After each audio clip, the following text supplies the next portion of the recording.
Hello everyone, welcome back to my channel. I am Garima Singh and in today's video, we'll be learning the new concept about agriculture and type of farming. We'll be studying our next chapter which is all about agriculture. We'll be learning about this occupation, what is agriculture, what are the type of farming, the type of crops grown in our country and various more things about this term agriculture. But before I start, if I say the term agriculture, what do you mean by this term agriculture? अगर मैं किसी आप लोगों से पूछूं, आप agriculture शब्द से क्या समझते हो, तो क्या डेफिनेशन है? अगर कोई भी सिंपल लेमैन है, उससे मैं पूछती हूँ, तो वो क्या जवाब देगा? Agriculture is all about farming. भाई खेती बाड़ी को ही तो हम एग्रीकल्चर कहते हैं। और अगर मैं किसी को बोलूं कि simplest of the simplest words में एग्रीकल्चर को डिफाइन करो, तो it could be defined as it is an occupation concerned with the cultivating of land, raising crops and feeding and raising the lively stock and also the poultry farms. Okay, so agriculture has a broad meaning. इसके अंदर सब चीजें आ जाती हैं, crops भी आ गई हैं, farming methods भी आ गए हैं, हमारे जितने भी पोल्ट्री और रेयरिंग ऑफ लाइव स्टॉक्स हैं वो सब कंप्राइज होके it is all included in this particular sector which is all about agriculture. Okay, this was the very simplest of the simplest definition to make you understand what is agriculture. Okay, अब आज हम बात करेंगे agriculture as an occupation in India. क्यों इतनी importance रखता है, किस तरह की फार्मिंग है, टाइप ऑफ फार्मिंग क्या क्या है और कौन कौन से हम फसल उगाते हैं. Okay, now getting back to our chapter talking about agriculture in India. India is an agriculturally important nation. Why do we say this? क्योंकि बहुत पुराने टाइम से एग्रीकल्चर यहाँ प्रैक्टिस करते आए हैं. खेती बाड़ी हम शुरुआत से इंडिया में करते आए हैं. Therefore, India is known as the agriculturally important nation. भाई खेती बाड़ी के अगर साइड से देखें तो इंडिया में बहुत पुराने टाइम से हम ये चीज प्रैक्टिस करते आए हैं. Therefore, making India as an agriculturally important nation of the world. Okay, then why it is agriculturally important? Because 2/3 of our population is dependent on this activity. क्योंकि हमारे जो जनसंख्या है उसका 2/3 जो पार्ट है, वो पॉपुलेशन का 2/3 पार्ट सब के सब लोग एग्रीकल्चर के अंदर एंगेज्ड हैं, डायरेक्टली और indirectly. Okay, therefore this participation of so many people in this sector और in this field agriculture has become the primary activity of our nation. Okay, ये एग्रीकल्चर में क्योंकि इतने ज्यादा लोग यहाँ इन्वॉल्व हैं, एंगेज्ड हैं, इसलिए एग्रीकल्चर एक हमारा प्राइमरी एक्टिविटी बन जाता है हमारे नेशन का. I hope you remember when we did the very first chapter of economics, जब हमने सेक्टर वाइज डिवीजन किए थी. ओके, तो 3 सेक्टर्स होते हैं हमारे, primary, secondary and tertiary. Primary sector is all about agriculture and related activities, right. तो same बात है, प्राइमरी एक्टिविटी क्यों बोला है? क्योंकि इस सेक्टर से हमें वेरियस रॉ मटेरियल मिलते हैं जिसको हम आगे यूटिलाइज कर सकते हैं in our further remaining 2 sectors like secondary and the tertiary sector. I hope you all remember.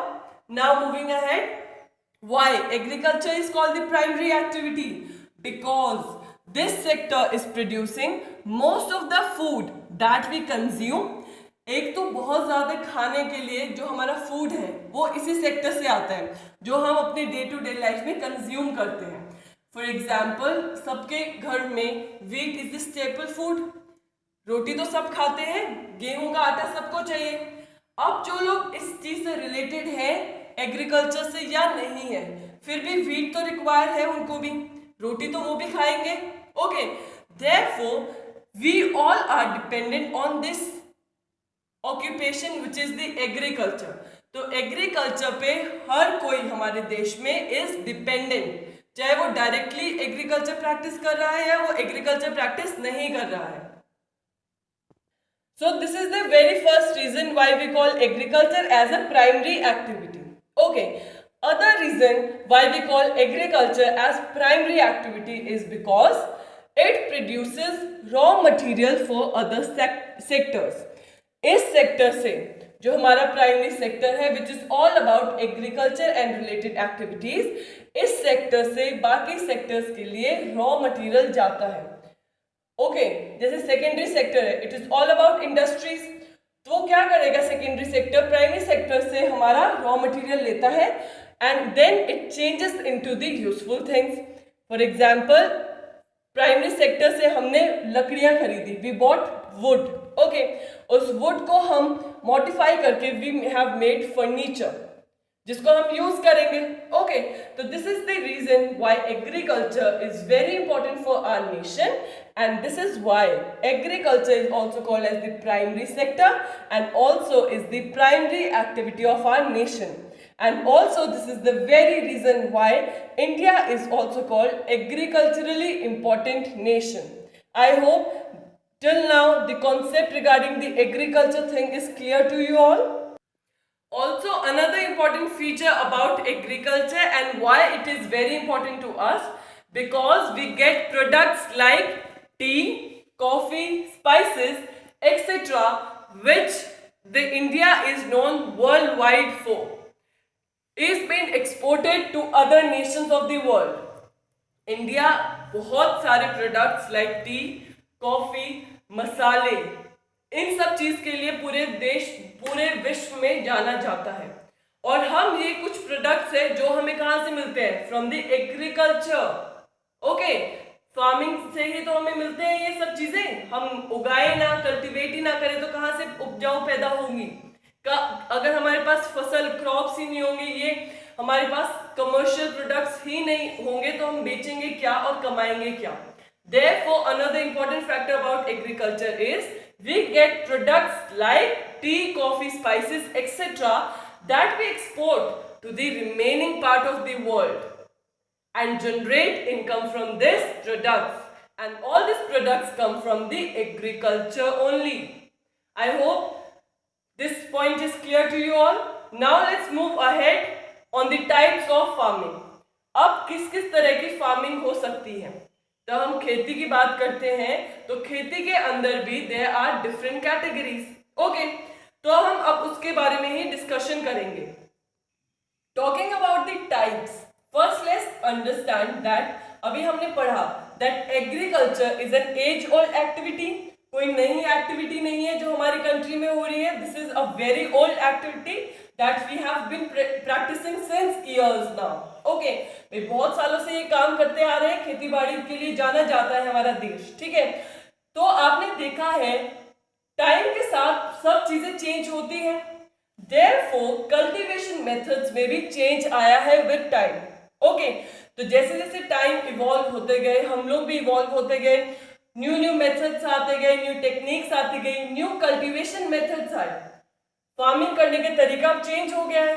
पहले जो ओल्ड प्रैक्टिसेस होती थी, जो मैनुअल प्रैक्टिसेस होती थी एग्रीकल्चर में, जो हम खुद से हाथ से करते थे सब चीजें, now that has been replaced by the machines. अब मशीन आ गई है हर चीज की, हर काम इजीली मशीन से किया जा सकता है in the field of agriculture. This is what we are talking about here. The agriculture being an age-old activity, the cultivation methods have changed. Okay, methods like technological know how, new techniques पता चल गई है, नई technology आ गई है. Physical environment में भी काफी चेंजेस हुए हैं. टेम्परेचर में चेंज आया है, क्लाइमेट में चेंज हो रहे हैं. And also the socio cultural practices, जैसे कि पहले था हमारा एनवायरनमेंट रहता था, जैसे हर फैमिली करती थी खेती बाड़ी, अब वैसा नहीं है. ठीक है ना, बहुत कम लोग अब एग्रीकल्चर को प्रेफर करते हैं. Everybody now want to attain education and work in the private field और इन दी कंपनीज. ओके, तो अभी बहुत सारे चेंजेस आ रहे हैं and due to this changes there is the change in the cultivation methods also.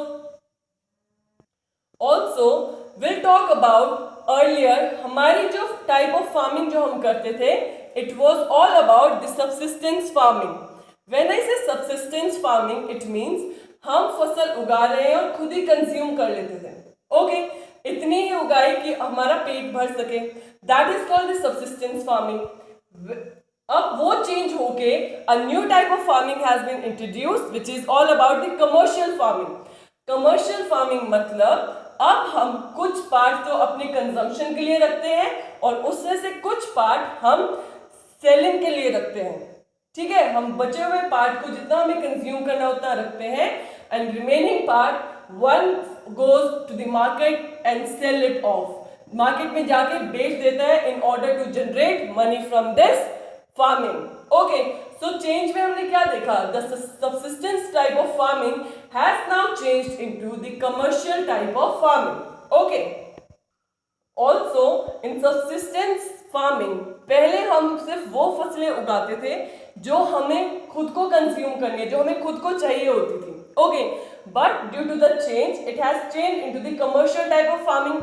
अब किसान वो फसल भी उगाता है चाहे वो खुद कंज्यूम ना करता हो, लेकिन अगर मार्केट में उसका हाई प्राइस मिलता है तो वो फसलें भी आजकल उगाई जाती हैं. Therefore calling it a commercial type of farming. Okay guys, the very first type of farming which is all about primitive subsistence farming. Okay, so primitive मतलब पुराना टाइम. ओके, सबसिस्टेंस की मीनिंग मैंने आपको समझाई है. अब हम इस टाइप ऑफ फार्मिंग के बारे में बात करेंगे. ये कौन सी टाइप ऑफ फार्मिंग है? Okay, now talking about the primitive and the subsistence type of farming, it is still practised in few parts of India. अभी भी कुछ जगह ऐसी हैं हमारे देश में जहां ये इस टाइप की फार्मिंग अभी भी प्रैक्टिस की जाती है. बाय ये दिस टाइप और ये तरह की farming, what do I mean? Now let's understand what is subsistence और the primitive subsistence farming. It is all about practicing farming on a small patch of land plus with the help of tools like herder, digging sticks, etc. and the family or the community labor. Okay, मतलब ये उस तरह की खेती है जिसको हम बहुत ही छोटे से टुकड़े ऑफ लैंड पे हम प्रैक्टिस करते हैं, खेती करते हैं छोटे एरिया में. और पुराने टूल्स जैसे कि आपने देखा होगा डिगिंग स्टिक्स, लाइक जैसे कसी वगैरह सुनी होगी आपने अपनी लाइफ में. इट इज अ टूल जिसको हम यूज करते हैं to dig the ground. Okay, ऐसे पुराने primitive tools हम यूज करते हैं. Also with the help of family and the community labor, मतलब जो घर वाले ही लोग हैं या आपस में एक दूसरे की हेल्प कर देते हैं ताकि उनको ज्यादा खर्चा ना उठाना पड़े ऑफ द लेबर कॉस्ट. इसलिए फैमिली खुद ही एज ए लेबर यहाँ इस छोटे से पैच ऑफ लैंड पे वर्क करती है. So practicing farming on a small patch with the help of old traditional tools and also with the help of family or the community labor.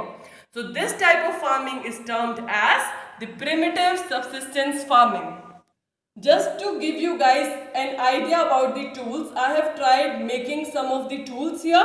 I hope by seeing these pictures you can relate to the tools I am talking about. These are the digging sticks जिसको हम जमीन खोदने के लिए use करते हैं.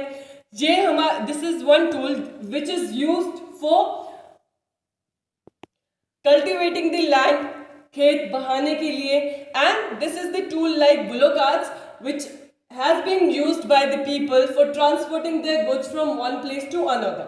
Okay, so these type of tools, the primitive type of tools, are used in this type of farming. Therefore this type of farming is known as primitive subsistence farming. Now talking about the factors on which this type of farming depends. भाई कौन कौन से ऐसे factor हैं जिस पे ये farming depend करती है. ऐसी खेती जब हम करते हैं विच is the primitive subsistence farming, तो कौन कौन से ऐसे फैक्टर्स हैं जो बहुत इंपॉर्टेंट रोल प्ले करते हैं. Okay, so number 1 here is monsoon. क्योंकि यहाँ हमारे पास लेटेस्ट टेक्नोलॉजी नहीं थी, सिर्फ बारिश पे ही डिपेंड करते थे लोग. बारिश होगी तो फसल अच्छी होगी, नहीं होगी तो फसल बर्बाद हो जाएगी. So number 1 was monsoon. Okay, second was the soil fertility.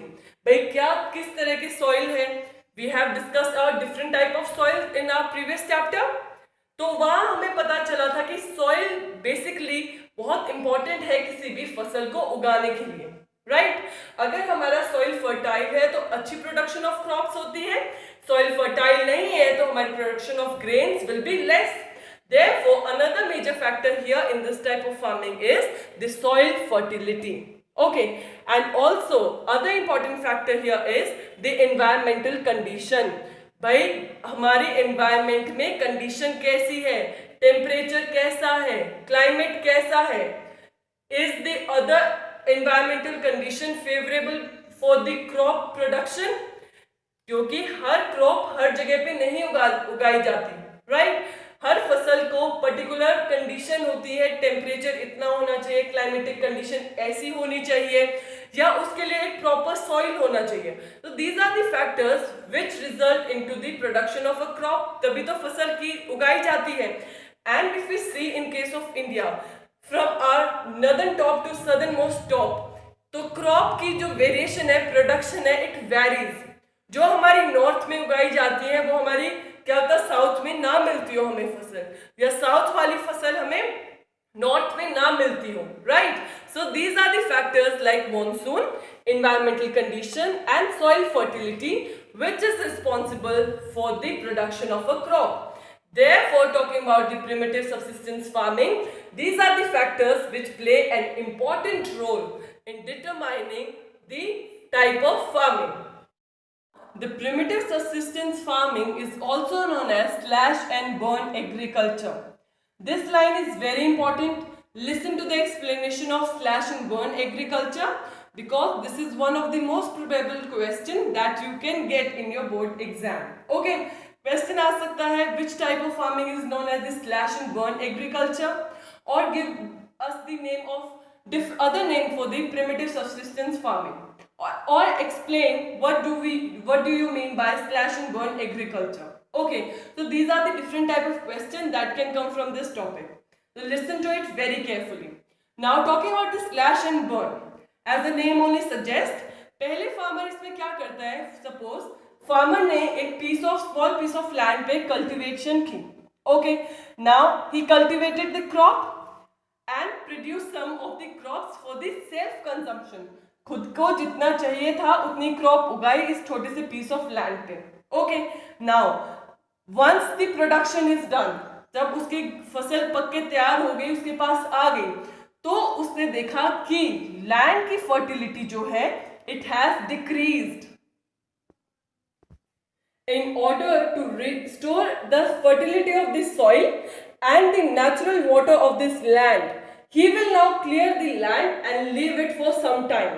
Okay, क्यों छोड़ेगा खाली करके जमीन? ताकि नेचुरल प्रोसेस के दौर से ये जो लैंड है फिर से अपनी फर्टिलिटी गेन कर सके, और जो नेचुरल वाटर है, कभी बारिश होगी कभी धूप निकलेगी, उससे क्या होगा, जमीन को रिक्वायर्ड अमाउंट ऑफ वाटर जो कि वो फसल उगाने के अंदर यूज हो गया था, that will get recharged here. Okay, therefore soil की फर्टिलिटी एंड नेचुरल वाटर को रिप्लेनिश करने के लिए, रिचार्ज करने के लिए लैंड को कुछ समय तक खाली छोड़ देते थे. Okay, so this is known as slash and burn. Okay, आज के दिन में भी कुछ लोग हैं जो कि इस एग्रीकल्चर बैकग्राउंड से बिलोंग करते हैं, तो उन्होंने देखा होगा तो फसल निकल जाती है, specially in the case of जब क्रॉप बनके तैयार हो जाती है. अभी भी कुछ लोग स्लैश एंड बर्न को प्रैक्टिस करते हैं. फसल निकालने के बाद जब वेस्ट उस लैंड पे रह जाता है, उस पे आग लगा देते हैं.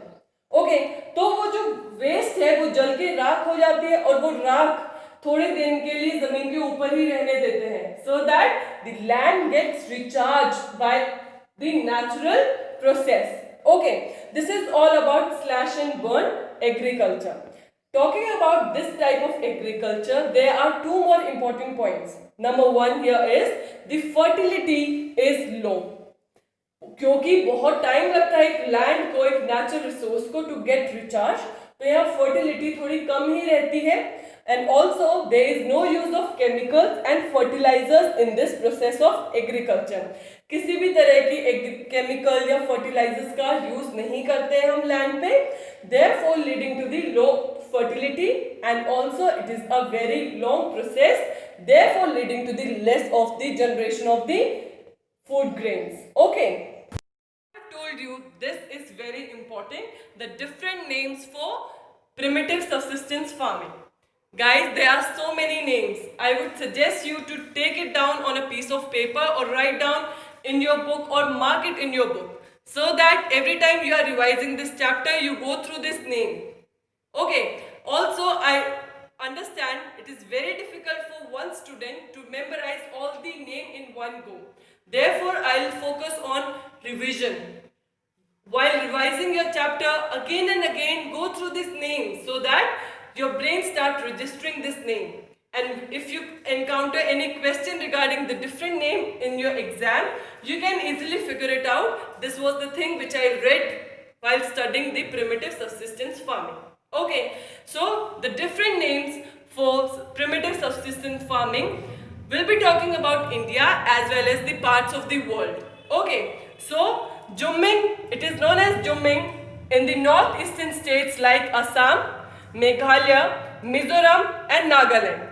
नॉर्थ ईस्टर्न स्टेट्स जैसे कि असम है, मेघालय है, मिजोरम है, नागालैंड है, इस एग्रीकल्चर या इस टाइप ऑफ फार्मिंग को वहां के लोग बोलते हैं jhumming. Okay, and in Manipur this type of farming is known as पमलाओ.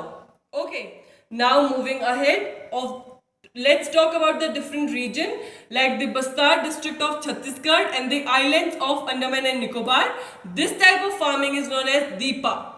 Okay, Chhattisgarh और अंडमान और निकोबार वाली जो रीजन है उधर इस टाइप ऑफ फार्मिंग को हम दीपा बोलते हैं, DIPA. Talking about this zooming and the slash and burn agriculture, ये भी कुछ अलग तरह के नाम है जो प्रिमिटिव सब्सिस्टेंस फार्मिंग के लिए हम यूज करते हैं. Now let's first discuss what are the different countries calling this type of agriculture. इस तरह की खेती बाड़ी को दूसरे देश हमारे विश्व में किस नाम से इस चीज को जानते हैं. For example milpa, MILPA. This is the word used for this type of agriculture in the countries like Mexico and the central part of America. Okay, Mexico और Central America में इस type of farming को बोलते हैं milpa. It is known as Canco in Venezuela, Roca in Brazil, Maslo in Central Africa, Ladakh in Indonesia, and Ray in Vietnam. Guys, there is nothing to explain much in these names. These are the different names used by different countries for this type of farming. Okay, so just go through these names again and again so that your brain starts registering these names. Okay, guys, again and again I am focusing on the point of revision because this topic is very important from the viewpoint of your class 10 and as the viewpoint of your competitive exams also. Okay, so अभी अपना base तैयार कर लो ताकि in future कोई problem ना face करनी पड़े आपको. Now further talking about different names, now let's discuss about the regions of India. In the state of Madhya Pradesh, it is known by the name Bivar. In Andhra Pradesh, it is known as Puddu or Penda. In Odisha, it is known by three names: Koman, Bringa, Pammadabi. In the regions of Western Ghats, it is known as Kumari. In the Himalayan region, it is known as Khil. In Jharkhand, it is known as Kurva. And in the southeastern part of Rajasthan, it is known as Valre or Waltre. Okay. Now let's discuss another type of farming which is intensive subsistence farming. Intensive मतलब बहुत ज़्यादा मात्रा में होगी यहाँ. Okay, intense कोई भी चीज होगी therefore प्रेशर भी ज्यादा होगा वहाँ.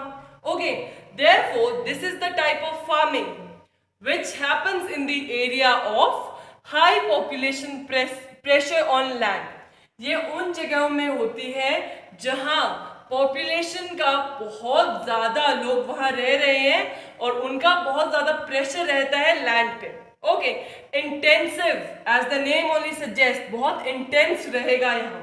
Okay, therefore taking out the meaning from the name itself, you can easily define the intensive subsistence farming as it is a farming in the areas of high population pressure on land. उन areas में ये farming होगी जहां population का pressure जमीन के ऊपर, land के ऊपर बहुत ज्यादा होगा. Okay, now as we all know, this area is of high population. बहुत ज्यादा लोग रह रहे हैं यहाँ, जनसंख्या ज्यादा है. Therefore, this type of farming will be a labor intensive farming. By labor intensive I mean क्योंकि पॉपुलेशन ज्यादा है, काम करने के लिए लोग भी बहुत ज्यादा है. Therefore, इस टाइप ऑफ फार्मिंग के अंदर बहुत ज्यादा labour is required. Therefore, making it a labor-intensive farming. Okay. Further, this type of farming includes higher dose of biochemical input. Primitive subsistence farming में कोई भी chemical fertilizer use नहीं होता था. लेकिन intensive, क्योंकि intense है अब चीजें, तो यहाँ हमारे higher dose of biochemical input जाएंगी, fertilizers use होंगे, chemicals use होंगे. Also, irrigation भी करेंगे हम, यहाँ पानी भी पहुंचाएंगे फसलों तक, ताकि हमें हायर यील्ड या बहुत ज्यादा हायर प्रोडक्शन ऑफ क्रॉप्स कर सकें. क्यों करनी है हमें यहाँ हायर प्रोडक्शन, क्यों हमें ज्यादा अमाउंट ऑफ क्रॉप्स प्रोड्यूस करने हैं? Because there is a high population pressure on the land. बहुत ज्यादा पॉपुलेशन है, बहुत ज्यादा जनसंख्या है, उन जनसंख्या का भी तो पेट भरना है हमें. Therefore, leading to the higher yield or the production of the crops. I hope the concept of intensive subsistence farming is clear to you all. As we all know, everything has two sides. Okay, now let's see the other side of intensive subsistence farming. Positive side is we have higher yield of production of crops here. बहुत ज़्यादा उपजाऊ निकलता है, फसल बहुत अच्छी उगती है, फसल की पैदा भी बहुत अच्छी होती है. ओके, लेकिन ये तो था पॉजिटिव पार्ट. इसका दूसरा face which is the negative part of this intensive subsistence farming is, let's see what are the problem और the negative part of this type of farming. The major problem here is the right to inheritance. Right to inheritance मतलब inherit करना, मतलब जो तुम्हारे दादा परदादा के पास, तुम्हारे परदादा के पास था वो दादा के पास आया, दादा से वो तुम्हारे पेरेंट्स के पास आया है, अब वो पेरेंट्स से तुम पर ट्रांसफर होगा और कल को तुम्हारे से तुम्हारे बच्चों में ट्रांसफर होगा. This is called the right of inheritance.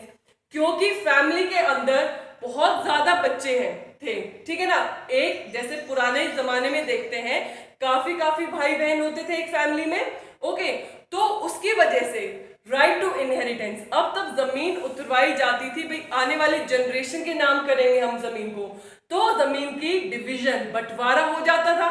पहले तो एक इंडिविजुअल के पास ही थी वो जमीन. सपोज मैं हूं, मेरे पास है 10 एकड़ ऑफ लैंड. ओके, आगे कल को मेरे 2 बच्चे हो जाते हैं, तो वो 10 एकड़ of land is divided among the 2. Okay, 2 बच्चों में बट गए तो 5 एकड़ ऑफ लैंड होगी. कल को उनके बच्चे होंगे तो वो 5 एकड़ का भी हाफ हो जाएगा.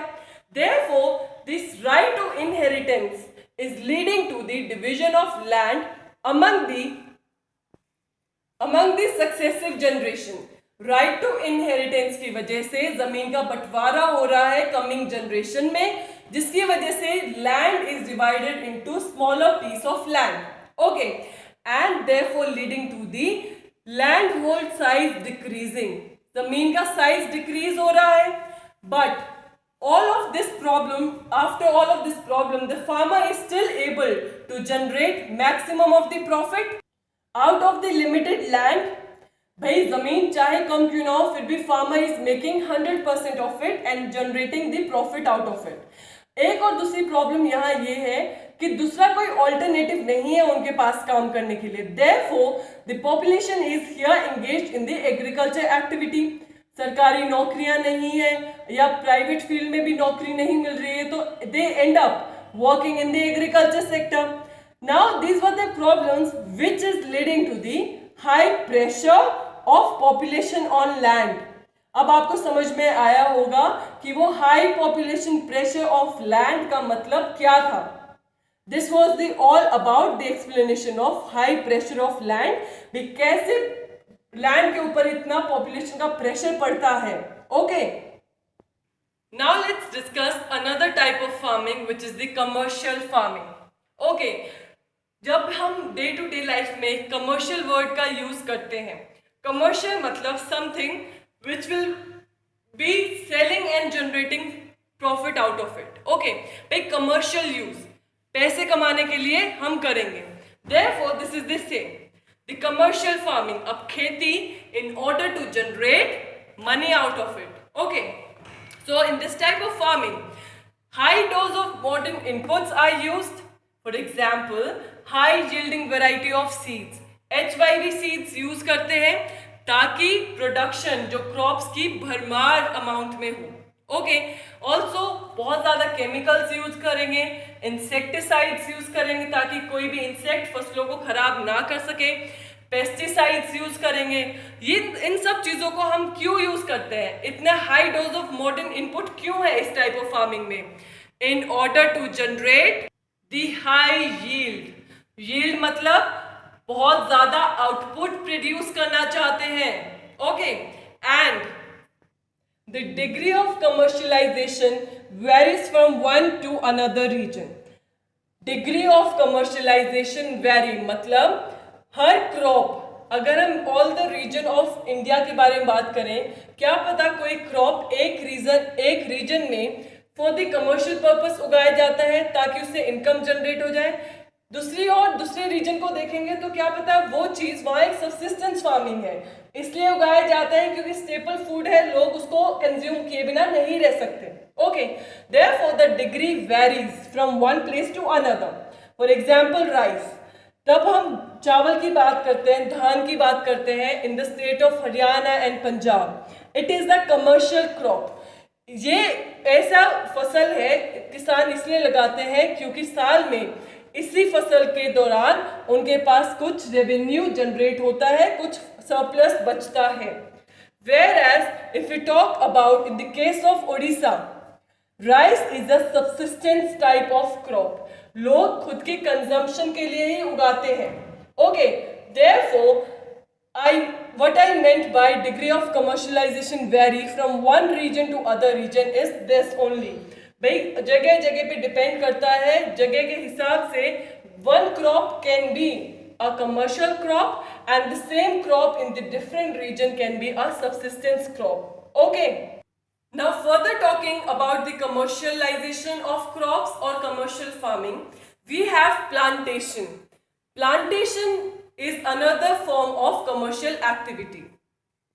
It is another form of commercial activity. By plantation I mean, plantation के टाइम में आपने in your previous classes also you must have studied कि ये एक ऐसे क्रॉप है जो कि बहुत लार्ज एरिया में उगाए जाते हैं in a large quantity. Okay, and the plantation crops act as an interface between the two sectors, which is the agriculture and the industry. Agriculture और इंडस्ट्री के बीच में ये जो प्लांटेशन क्रॉप्स होते हैं, they work as an interface और interlinking the both the sectors. Now this plantation crops covers the large area और the large tracts of land incorporated with the modern input in order to generate surplus crops. बहुत ज्यादा quantity में large area पे उगाए जाते हैं plantation crops ताकि इससे बहुत ज्यादा सरप्लस हम जनरेट कर सकें. ऑल्सो मॉडर्न इनपुट हम यूज करते हैं इसके अंदर ताकि कोई भी फसल को नुकसान ना पहुंचे. Maximum of output should be generated क्योंकि ये ऐसी चीजें हैं that will be exported to the other parts of the world. For example like tea, coffee. अगर आप देखोगे these are the example of plantation crops. Okay, talking about the example of plantation crops in India, we have tea, coffee, rubber, sugarcane, banana and many more. You guys need to comment down the other examples of plantation crops in the comment section below. Then talking about tea, it is a plantation crop in the regions of Assam and the northern region of Bengal, whereas coffee is a plantation crop in the region of Karnataka. So these were the examples of the plantation crops in India.